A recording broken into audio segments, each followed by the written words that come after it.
Hello बच्चों, कैसे हो आप सब। मैं गौरव राम गुप्ता। आज आपका स्टेट ऑफ मैटर का नया वीडियो है। इस वीडियो में हम बात करेंगे काइंड्स ऑफ मॉलिक्यूलर स्पीड्स। हम किसी कंटेनर के अंदर गैस को लेते हैं तो वो गैस अपने कंटेनर के वॉल पे प्रेशर डालता है। तो वो प्रेशर जो होती है उसकी वेलोसिटी के ऊपर होती है कि कितनी वेलोसिटी से या कितने स्पीड से आके वो कंटेनर से टकरा रहा है। तो जितने ज़्यादा स्पीड से आगे टकराएगा, कोलिजन करेगा कंटेनर ऑफ वॉल से, उतना ही ज़्यादा उसका क्या हो जाएगा, प्रेशर। तो जो गैस है, किसी कंटेनर के अंदर जो गैस है उसमें लाखों मॉलिक्यूल होते हैं। तो लाखों मॉलिक्यूल जो होते हैं वो डिफरेंट टाइप ऑफ स्पीड से मूव करते हैं। अगर वो एक दूसरे से कोलिजन कर गए तो कोलिजन करने पर उनकी स्पीड चेंज हो जाता है और डायरेक्शन भी चेंज हो जाता है, ये हम जानते हैं। और इसके बाद इस लेक्चर में आइडियल गैस और रियल गैस जानेंगे कि रियल गैसें कौन सी होती हैं, आइडियल गैस कौन सी होती है, कैसा डेविएशन ये शो करती हैं और इनके कुछ न्यूमेरिकल्स। तो मैं गौरव राम गुप्ता, आपका क्लास शुद्ध केमिस्ट्री। तो चलिए शुरू करते हैं।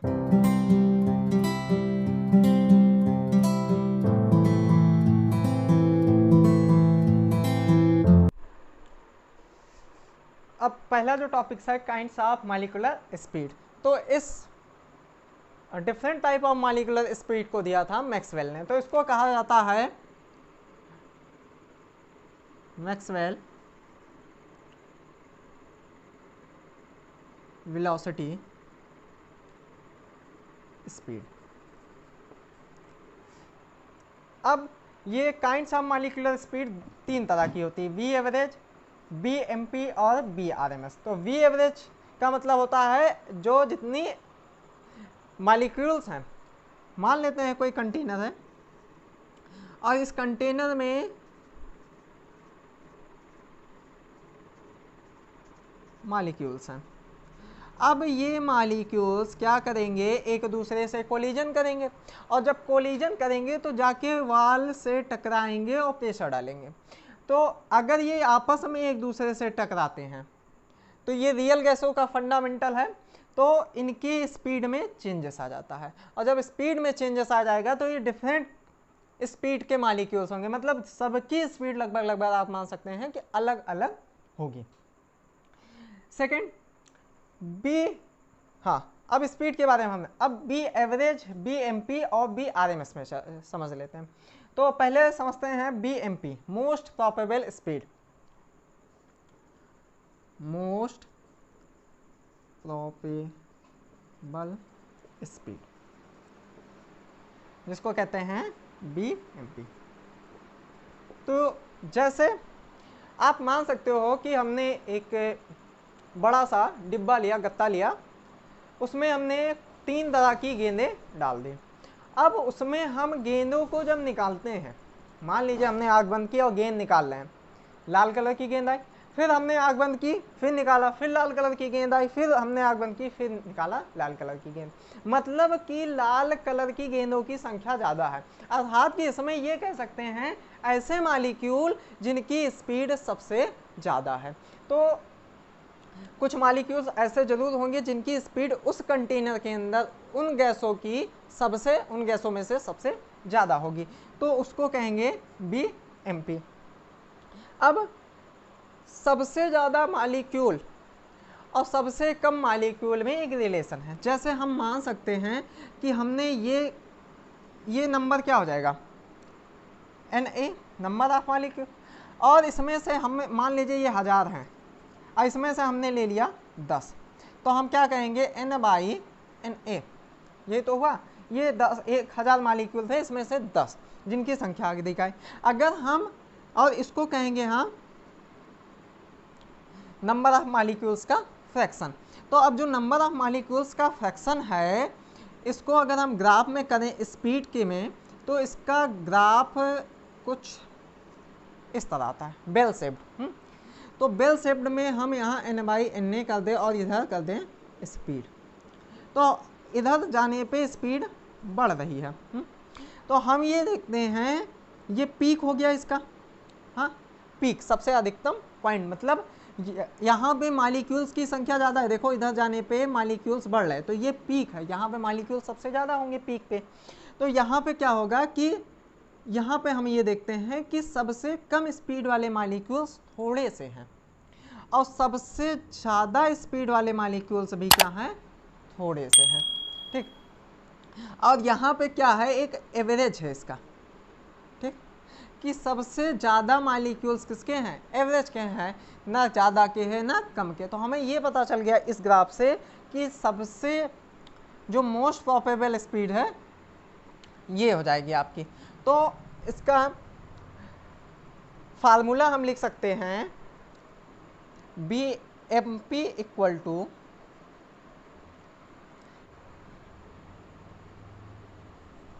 आर टी बाई एम, जो कि ये वैल्यू क्या रहेगी, अंडर रूट में मोस्ट प्रोबेबल वेलोसिटी किसी भी मॉलिक्यूल्स की क्या हो जाएगी, उसकी अंडर रूट 2 RT/m।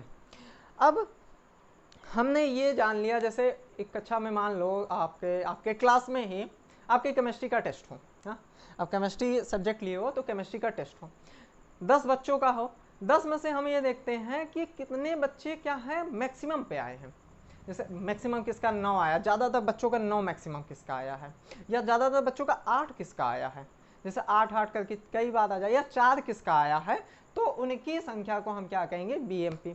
या हम ये देखें उनका एवरेज कितना आया है, हाँ, कि सारे बच्चों का मिला के रैंक करके उतने में से हम देखें कि हाँ उनका एवरेज कितना आया, तो वो उनका एवरेज मार्क हो जाएगा। तो उसी तरह जो ये गैस के मॉलिक्यूल हैं किसी कंटेनर के अंदर, उन सारी वेलोसिटी का एवरेज कितना हो सकता है, तो उसको हम कहेंगे V एवरेज। और BRMS ये आप जानते हैं कि मैक्सवेल ने ही इस RMS रूट मीन स्क्वायर, मतलब किसी भी गैस के मॉलिक्यूल्स का पहले स्क्वायर करें, फिर उसका मीन निकाल लें मैक्सिमम, फिर उसके बाद उसका रूट कर दें, तो वो हो जाता है रूट मीन स्क्वायर। तो अब सेकेंड, अब ये फार्मूला आपका हो गया VMP बाई, इसको साइड में लिख देते हैं, VMP equal to under root 2RT/m। ठीक, अब नेक्स्ट की तरफ चलते हैं, V एवरेज।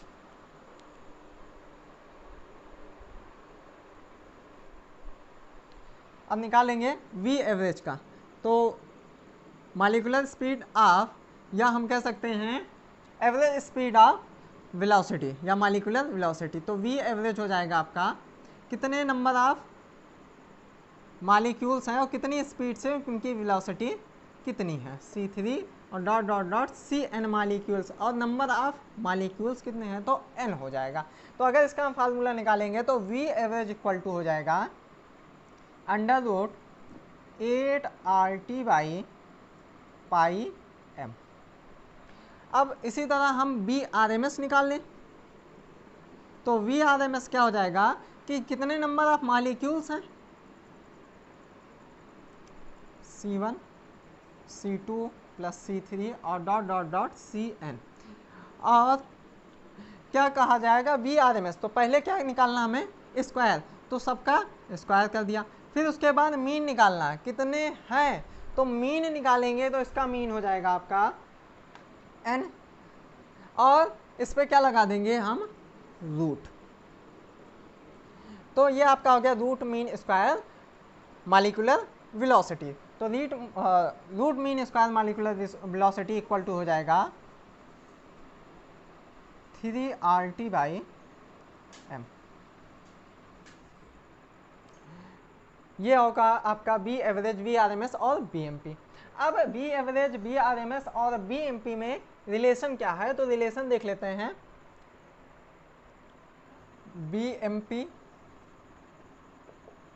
उसके बाद B एवरेज, और उसके बाद हो जाएगा VRMS। तो BMP क्या है, अंडर रूट 2RT/m, तो ये क्या हो जाएगा अंडर रूट 2। उसके बाद V एवरेज है, तो ये क्या हो जाएगा आपका 8/पाई, और फिर उसके बाद क्या हो जाएगा अंडर रूट 3। तो हम ये देख रहे हैं कि VRMS की वैल्यू यहाँ पे सबसे ज़्यादा है, हाँ, उसके बाद किसकी है, BMP की है, और उसके बाद किसकी, B एवरेज की है, फिर BMP के। देख रहे हैं, आपको दिख रहा है, नहीं दिख रहा है।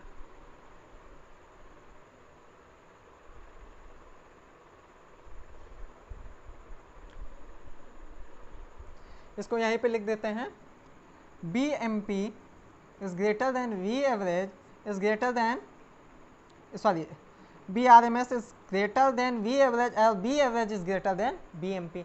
इनमें रिलेशन क्या हो जाएगा, √2 बचेगा, कट जाएंगे बाकी, फिर √8/पाई बचेगा और फिर √3 बचेगा।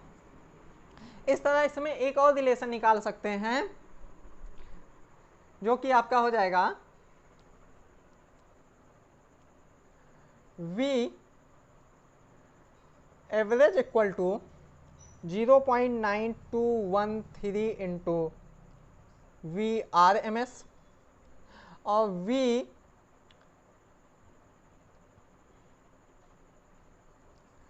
Are M S equal to 1.085 into V average और फिर वी एवरेज इक्वल टू हो जाएगा आपका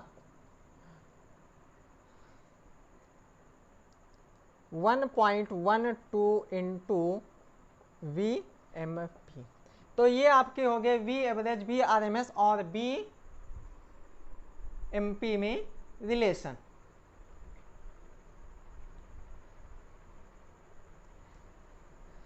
अब इन टॉपिक्स को समझने के बाद कि हाँ ये मॉलिक्यूल्स कैसे मूव किए और इनके डिफरेंट टाइप ऑफ स्पीड कैसे हो सकते हैं, मतलब एक कक्षा में जितने बच्चे हैं उनका डिफरेंट टाइप ऑफ रेशियो कितना हो सकता है, कि उसमें सबसे ज़्यादा अंक कौन पा रहे हैं या उनका एवरेज कैसा आ रहा है। तो ये चीज़ें गैसों पे भी लगी और इनके ये फार्मूले थे। अब इन फार्मूलों का यूज हम करेंगे क्वेश्चन में। तो चलिए क्वेश्चन आंसर देखते हैं।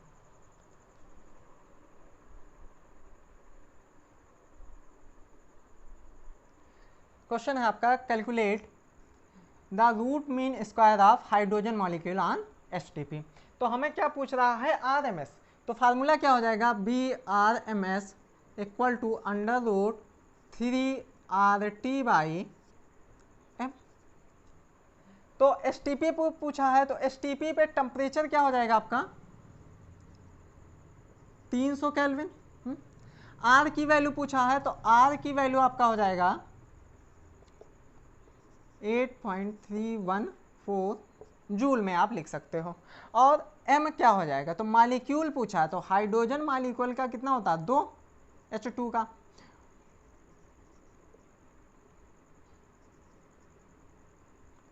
तो इसको हम क्या लिख सकते हैं, किलोग्राम में कन्वर्ट कर देंगे तो 0.002 ये हो जाएगा आपका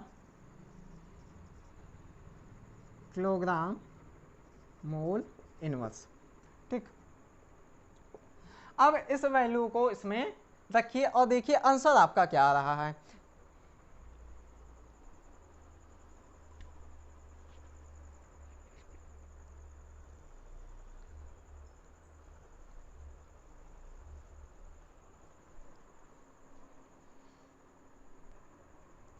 चलिए देखते हैं कितना आपका आंसर आया, वो देख लिया जाए। तो क्या रखेंगे, √3, आर की वैल्यू रख देंगे into 8.314 joule pascal kelvin inverse और इंटू टेम्परेचर 2733 बाई कितना हो जाएगा 0.002। तो इसका जो वैल्यू आ जाएगा वो आ जाएगा 1844.5 मीटर सेकेंड इनवर्स। लगभग इसका आंसर कितना आ जाएगा 1845 मीटर सेकेंड इनवर्स। अब ये आपका जो आंसर है ये एक तरह से और आ सकता है। हमने यहाँ 3RT/m लगाया है, हमने ये जाना है PV इक्वल टू क्या होता है RT, तो हम RT की जगह पे PV भी रख सकते हैं। STP पे हमें PV की भी वैल्यू मालूम है, पहले आप इसे नोट कर लीजिए फिर PV की भी वैल्यू बता देते हैं। या फिर PV की वैल्यू आप पॉज करके PV की वैल्यू से ही निकालिए कि हाँ VRMS क्या हो सकता है। तो PV की वैल्यू निकालते हैं तो क्या हो जाएगा √3PV/m। तो 3 हो गया, एक ATM होता है ना उस पर STP पे, लेकिन हमें जो यहाँ रखना है ये पास्कल में रखना है प्रेशर, तो ये क्या हो जाएगा 1 atm इक्वल टू 1013 पास्कल, ये हो जाएगा।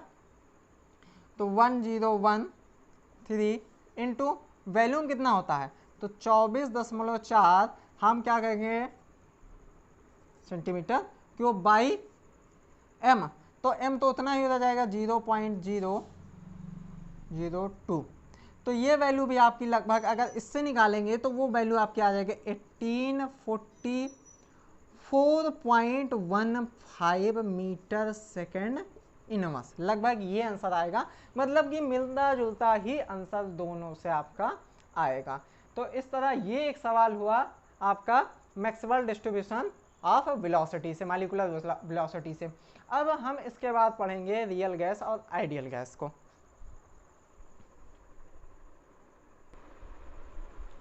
चलिए अब है कॉन्सेप्ट रियल गैस और आइडियल गैस के बारे में।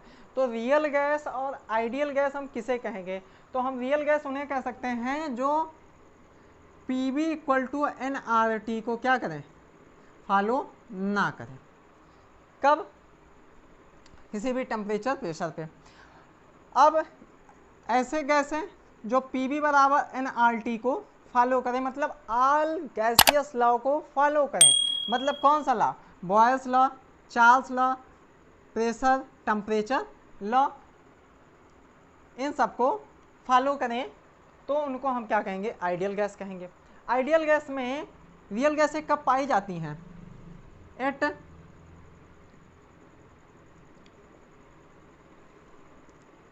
लो टेम्परेचर एंड हाई प्रेशर। ठीक, ये रियल गैसें अपना कैरेक्टर उस पॉइंट पे शो करती हैं, लो टेम्परेचर और हाई प्रेशर पे।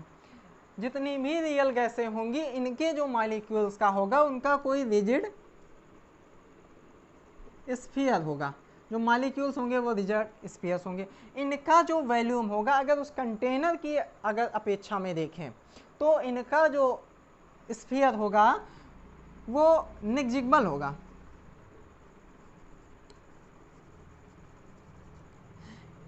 रियल गैसों के मॉलिक्यूल्स के बीच में फोर्स ऑफ अट्रैक्शन एग्जिस्ट करता है, फोर्स ऑफ अट्रैक्शन एग्जिस्ट करेगा, और जबकि इनके बीच में फोर्स ऑफ अट्रैक्शन एग्जिस्ट नहीं करता है।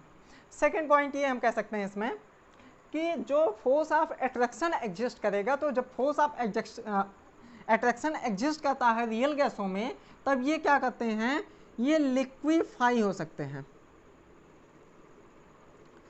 अरे प्रेशर हमने काफ़ी डाल दिया, मॉलिक्यूल्स में फोर्स ऑफ अट्रैक्शन है, जब फोर्स ऑफ अट्रैक्शन से पास आए तो ये लिक्विड में कन्वर्ट हो गए जितनी गैस है, लेकिन ये लिक्विफाइड नहीं हो सकता कभी कभी। क्यों, क्योंकि इनके बीच में मॉलिक्यूलर फोर्स ऑफ अट्रैक्शन नहीं है। तो ये कुछ पॉइंट्स है रियल गैस और आइडियल गैस के। तो रियल गैस तो सब जगह पाई जाती है। आज कोरोना का समय चल रहा है, ऑक्सीजन का कितना महत्व है हमें ये पता चल गया कि एक पेड़, जो कहते हैं कि एक पेड़ ही जीवन पर्यंत मानव के लिए आवश्यक, मतलब अपने जीवन के लिए हमें एक पेड़ की आवश्यकता बहुत होती है। एक ही पेड़, जैसे हमें एक दिन जीवित रहने के लिए 1 किलो खाना खाना पड़ता है, 2 माइल्स बाइट लेनी पड़ती है, उसी तरह जीवन भर जीने के लिए एक पेड़ की आवश्यकता होती है। तो इसी आवश्यकता को इस समय में हमें बता दिया। आगे के समय में हमें पानी की भी, जो पानी की कीमत है अभी तो नहीं पता चल रही, 20 रुपये लीटर का पानी हम लोग पी रहे हैं, अभी नहीं पता चल रहा है।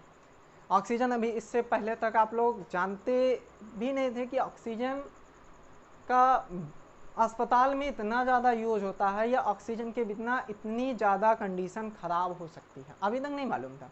अब मालूम पड़ गया हम लोगों को कि हाँ ये क्या चीज़ें हैं, इनका इम्पोर्टेंस क्या है, लोगों की जो सहनशीलता है, जो उनका रहन सहन है, उसके बीच में ये सब कहीं बहुत ज़्यादा दूर चले गए थे, जो अब खुद प्रकृति इनको अपने पास ला रही। तो रियल गैसें जो है ये हमारे एटमॉस्फेयर में पाई जाती हैं, जितनी भी गैसें हम उनको रियल गैसें कहते हैं। आइडियल गैसें नहीं पाई जाती, ये एक कॉन्सेप्ट है बस जो माना गया है, सपोज डैट कोई ऐसी थी या ऐसी है, मेरे जीवन में कोई होगी, ऐसा समथिंग।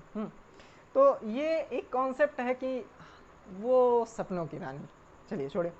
तो इनका जो कॉन्सेप्ट है ये कहीं से आए हैं, बस ऐसे ही चले आए मुंह उठा के। तो आइडियल गैसें नहीं पाई जाती। हाँ, एक स्पेसिफिक कंडीशन देने पे हम आइडियल गैसों की तरह हम कह सकते हैं कि उसका कैरेक्टर शो होता है एट कांस्टेंट टेम्परेचर, या एट कांस्टेंट हम कह सकते हैं कि हाँ कोई हम उसको स्पेसिफिक कंडीशन दे दें, तब कुछ गैसें आइडियल गैस की तरह शो हो सकती हैं। अब आइडियल गैस और रियल गैस में हम ये जानेंगे कि ये एक दूसरे से कैसे भिन्न हैं और एक कांस्टेंट टेम्परेचर पे ये एक दूसरे से कैसा रिलेशन शो करते हैं। तो चलिए उसको देखते हैं। ये कुछ पॉइंट थे रियल गैस और आइडियल गैस के बारे में, नोट कर लीजिए। तो उस पॉइंट पे चलते हैं हम लोग। एट कांस्टेंट टेम्परेचर पे अगर हम P वर्सेस B का ग्राफ बनाएं तो कुछ आइडियल गैस के लिए ऐसे बनता है। ये P हो गया और ये B हो गया। अगर हम रियल गैस का ग्राफ बनाएं आइडियल गैस से तो वो कुछ हमें इस तरफ मिलता है, अर्थात कि यहाँ पे प्रेशर बढ़ने पे इसका देखिए ये यहाँ पे आइडियल गैस से ज़्यादा शो कर रहा है, जबकि यहाँ पे एट लो वैल्यूम पे ये क्या कर रहा है, कम शो कर रहा है। यहाँ पे देखिए वैल्यूम किसका क्या है यहाँ, और हम इस पे मान लेते हैं एक यहाँ पे और एक यहाँ पे। तो यहाँ पे देखिए जो ये कौन सा है, रियल गैस का है, रियल गैस, और जबकि ये कौन सा ग्राफ है, आइडियल का। ये कॉन्सेप्ट है जैसे हम ये मानते हैं, हमने एक अपना गोल रखा, आज 4 रोटी खाएंगे, मोटे हो गए। 4 रोटी हमने दोपहर में प्लान किया था, 4 रोटी खाएंगे। शाम को आते आते भूख तो बहुत लगी है, आज हम 5 खाएंगे। तो वो क्या हो गया, बढ़ गए ना आगे। और किसी दिन सो रहे हैं, खाना तो पचा ही नहीं अभी, तो उस दिन 3 ही रोटी खाएंगे हम, आज हमें भूख नहीं है। तो वहाँ पे क्या होता है कि आप उस जो आपका सीमा रेखा था, जो आपका गोल था, उससे लो हो गए, और एक ऐसी कंडीशन आई कि उससे आप हाई हो गए। तो यहाँ पे हम ये कह सकते हैं कि V real is greater than V ideal, कह सकते हैं। और यहाँ पे कह सकते हैं V real is less than V ideal. यहाँ देखो वैल्यूम ऑफ रियल गैस का क्या हो गया, बढ़ गया है इस पोर्शन पे, और यहाँ पे क्या हुआ, घट गया है रियल गैस का आइडियल गैस से। तो यहाँ पे कौन सा है, पॉजिटिव हमें मिल रहा, जो वैल्यू है आइडियल गैस, एक जो हमारा एक कॉन्सेप्ट था कि हमें इसी पे चलना है, उससे हम ज़्यादा कर गए, और जबकि यहाँ उससे हम थोड़ा कम कर गए, तो ये निगेटिव शो कर रहा है। तो यहाँ पे ये क्या कर रहे हैं, अपने जो इनका पथ था उससे विचलित हो गए हैं, तो इसको कहा जाता है डेविएशन। डेविएशन इसको जो मापते हैं उससे हम जेड से मापते हैं।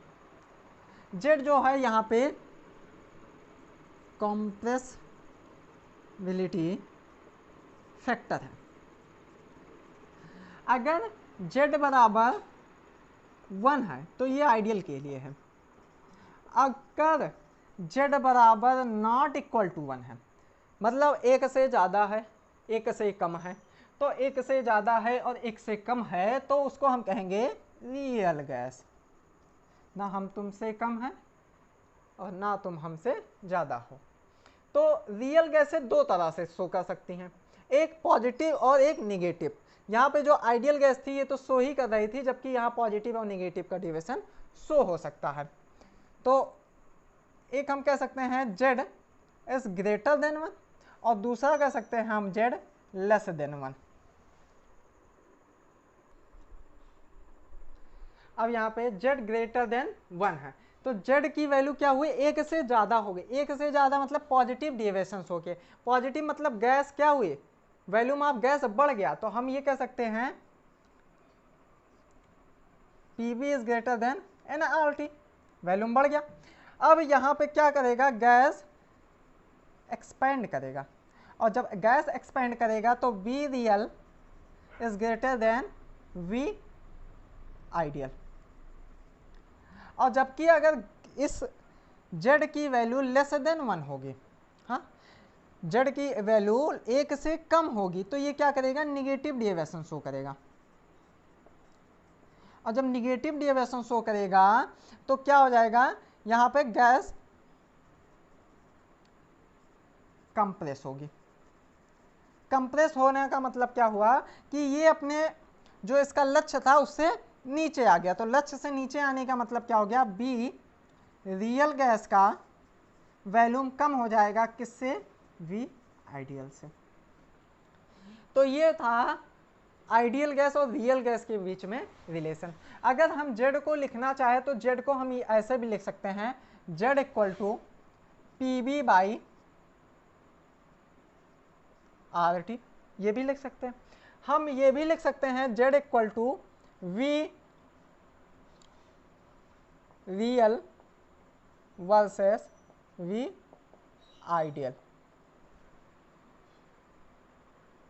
तो V real versus V ideal ये होगा। अब वी रियल आपको वैल्यूम ऑफ रियल गैस क्या होगा, किसी भी क्वेश्चन में दिया रहेगा, जबकि वी आइडियल आपको ज्ञात करना रहेगा। और वी आइडियल आप वैल्यूम ऑफ आइडियल गैस निकाल सकते हो।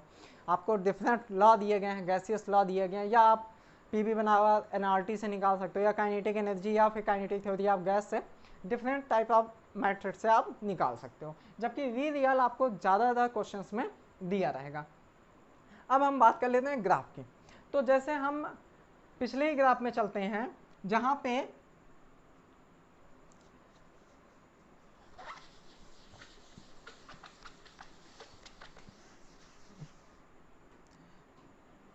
जो ग्राफ था एन बाई वी का, या हम कहें एन बाई एन ए का, तो वो कुछ इस तरह था।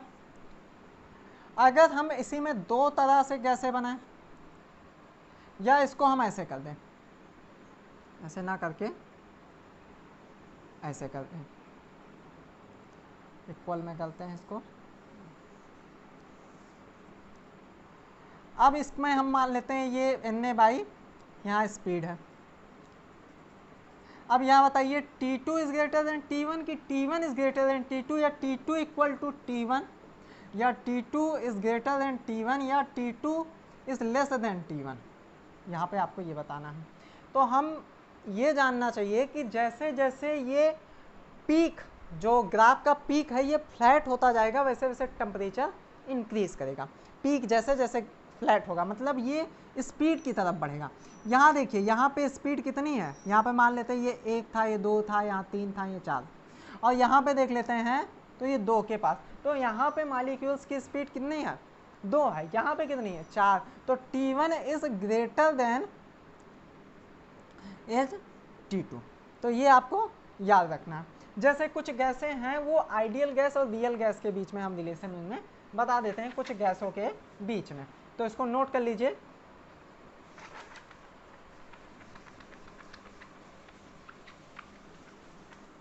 जैसे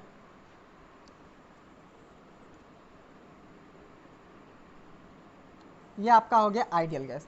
तो हाइड्रोजन और हीलियम हमेशा पॉजिटिव डेविएशन दिखाते हैं, जबकि नाइट्रोजन हो गया, ऑक्सीजन हो गए, ये सब क्या करते हैं, निगेटिव डेविएशन दिखाते हैं अपने। ये हो गया जेड बराबर 1, या हम कह सकते हैं यहाँ पे पीवी इक्वल टू एनआरटी। सभी लॉ फॉल को कर दें तो ये आइडियल, यहाँ पे देखो ये पॉजिटिव डेविएशन दिखा रहे हैं आइडियल डेविएशन से, जबकि ये एक सारी क्या कर रहे हैं, निगेटिव डेविएशन दिखा। आपका ये लेक्चर कंप्लीट होता है। नेक्स्ट लेक्चर में हम पढ़ाएंगे कि रियल गैस का इक्वेशन क्या है। तो रियल गैस के इक्वेशन पढ़ने के लिए नेक्स्ट लेक्चर में मिलते हैं। तब तक के लिए बेस्ट ऑफ लक, पढ़ते रहिए और अपने आसपास सफाई बनाए रखिए।